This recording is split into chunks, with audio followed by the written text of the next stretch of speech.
Good evening. As we speak, our nation faces a multitude of challenges. At home, our top priority is to recover and rebuild from a recession that has touched the lives of nearly every American. Abroad, our brave men and women in uniform are taking the fight to al-Qaeda wherever it exists. And tonight, I've returned from a trip to the Gulf Coast to speak with you about the battle we're waging against an oil spill that is assaulting our shores and our citizens.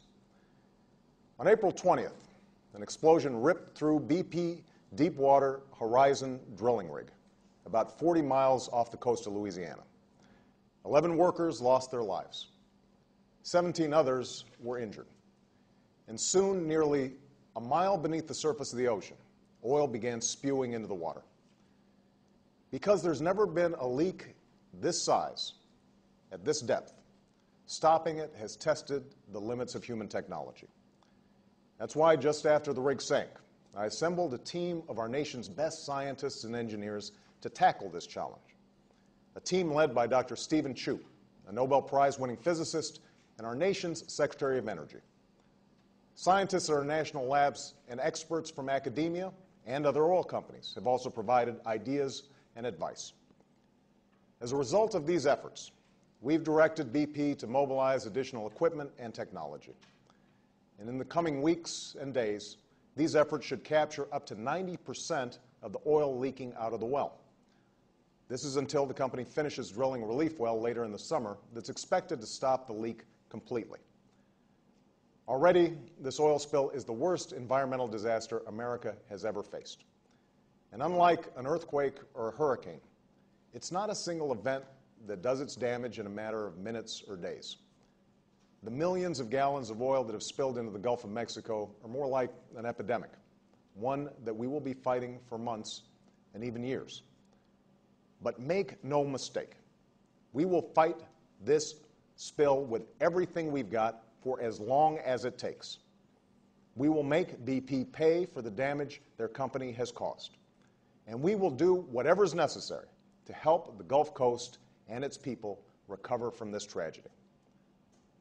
Tonight, I'd like to lay out for you what our battle plan is going forward, what we're doing to clean up the oil, what we're doing to help our neighbors in the Gulf, and what we're doing to make sure that a catastrophe like this never happens again. First, the cleanup. From the very beginning of this crisis, the federal government has been in charge of the largest environmental cleanup effort in our nation's history, an effort led by Admiral Thad Allen, who has almost 40 years of experience responding to disasters. We now have nearly 30,000 personnel who are working across 4 states to contain and clean up the oil. Thousands of ships and other vessels are responding in the Gulf. And I've authorized the deployment of over 17,000 National Guard members along the coast. These servicemen and women are ready to help stop the oil from coming ashore. They're ready to help clean the beaches, train response workers, or even help with processing claims. And I urge the governors in the affected states to activate these troops as soon as possible. Because of our efforts, millions of gallons of oil have already been removed from the water through burning, skimming, and other collection methods. Over 5.5 million feet of boom has been laid across the water to block and absorb the approaching oil. We've approved the construction of new barrier islands in Louisiana to try to stop the oil before it reaches the shore. And we're working with Alabama, Mississippi, and Florida to implement creative approaches to their unique coastlines. As the cleanup continues, we will offer whatever additional resources and assistance our coastal states may need. Now, a mobilization of this speed and magnitude will never be perfect, and new challenges will always arise. I saw and heard evidence of that during this trip. So if something isn't working, we want to hear about it. If there are problems in the operation, we will fix them. But we have to recognize that despite our best efforts, oil has already caused damage to our coastline and its wildlife. And sadly, no matter how effective our response is, there will be more oil and more damage before this siege is done. That's why the second thing we're focused on is the recovery and restoration of the Gulf Coast. You know, for generations, men and women who call this region home have made their living from the water. That living is now in jeopardy. I've talked to shrimpers and fishermen who don't know how they're going to support their families this year. I've seen empty docks and restaurants with fewer customers, even in areas where the beaches are not yet affected. I've talked to owners of shops and hotels who wonder when the tourists might start coming back. The sadness and the anger they feel is not just about the money they've lost. It's about a wrenching anxiety that their way of life may be lost. I refuse to let that happen. Tomorrow, I will meet with the chairman of BP and inform him that he is to set aside whatever resources are required to compensate the workers and business owners who have been harmed as a result of his company's recklessness. And this fund will not be controlled by BP. In order to ensure that all legitimate claims are paid out in a fair and timely manner, the account must and will be administered by an independent third party. Beyond compensating the people of the Gulf in the short term, it's also clear we need a long-term plan to restore the unique beauty and bounty of this region. The oil spill represents just the latest blow to a place that's already suffered multiple economic disasters and decades of environmental degradation that has led to disappearing wetlands and habitats.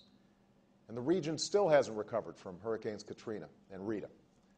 That's why we must make a commitment to the Gulf Coast that goes beyond responding to the crisis of the moment. I make that commitment tonight. Earlier, I asked Ray Mabus, the Secretary of the Navy, who's also a former governor of Mississippi and a son of the Gulf Coast, to develop a long-term Gulf Coast restoration plan as soon as possible. The plan will be designed by states, local communities, tribes, fishermen, businesses, conservationists, and other Gulf residents. And BP will pay for the impact this spill has had on the region. The third part of our response plan is the steps we're taking to ensure that a disaster like this does not happen again. A few months ago, I approved a proposal to consider new, limited offshore drilling under the assurance that it would be absolutely safe, that the proper technology would be in place, and the necessary precautions would be taken. That obviously was not the case in the Deepwater Horizon rig. And I want to know why. The American people deserve to know why. The families I met with last week who lost their loved ones in the explosion, these families deserve to know why. And so I've established a national commission to understand the causes of this disaster and offer recommendations on what additional safety and environmental standards we need to put in place. Already I've issued a 6-month moratorium on deepwater drilling.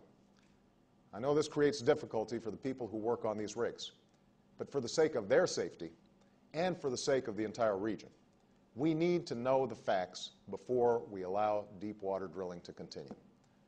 And while I urge the Commission to complete its work as quickly as possible, I expect them to do that work thoroughly and impartially. And one place we've already begun to take action is at the agency in charge of regulating drilling and issuing permits, known as the Minerals Management Service. Over the last decade, this agency has become emblematic of a failed philosophy that views all regulation with hostility, a philosophy that says corporations should be allowed to play by their own rules and police themselves. At this agency, industry insiders were put in charge of industry oversight. Oil companies showered regulators with gifts and favors and were essentially allowed to conduct their own safety inspections and write their own regulations. And when Ken Salazar became my Secretary of the Interior, one of his very first acts was to clean up the worst of the corruption at this agency. But it's now clear that the problem there ran much deeper, and the pace of reform was just too slow. And so Secretary Salazar and I are bringing in new leadership at the agency. Michael Bromwich, who was a tough federal prosecutor and inspector general. And his charge over the next few months is to build an organization that acts as the oil industry's watchdog, not its partner. So one of the lessons we've learned from this spill is that we need better regulations, better safety standards, and better enforcement when it comes to offshore drilling. But a larger lesson is that no matter how much we improve our regulation of the industry,